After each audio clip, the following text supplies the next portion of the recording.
నమస్కారం అండి. ఈరోజు మన ఛానల్లో గోగినేని మణి గారు రచించినటువంటి అమ్మ కావాలి అనే కథను అప్లోడ్ చేశాను. మన ఛానల్ నేమ్ కింద లింక్ ఇస్తాను, ఒక్కసారి వినండి. మీ అందరికీ ఖచ్చితంగా నచ్చుతుందనే అనుకుంటున్నాను. ఇది మంచి సందేశాత్మకమైన కథ అండి. టూకీగా 2 ముక్కల్లో చెప్తాను.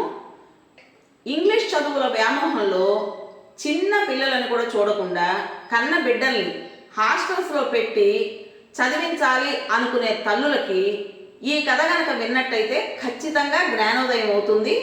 నేను ఈ మాట నా అనుభవం ద్వారా చెప్తున్నానండి. అంటే నా జీవితంలో నేను విన్న కొన్ని సంఘటనల ద్వారా మీకు చెప్తున్నాను.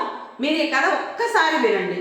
నచ్చితే కనుక మీరు లైక్ చేసి అలాగే మరో నలుగురికి షేర్ చేయండి. తప్పకుండా మీ అభిప్రాయాన్ని కామెంట్ బాక్స్లో తెలియజేయండి. మరి కొత్త వాళ్ళు కనుక మన ఛానల్ని చూస్తున్నట్లయితే తప్పకుండా సబ్స్క్రైబ్ చేసుకుంటారు కదా. ఇంత మంచి కథను మనకు అందించిన గోగినేని మణి గారికి మనందరి తరపున మనస్ఫూర్తిగా ధన్యవాదాలు తెలియజేసుకుంటూ రేపు మరో మంచి కథతో మీ ముందుకు వస్తాను. ఉంటానండి.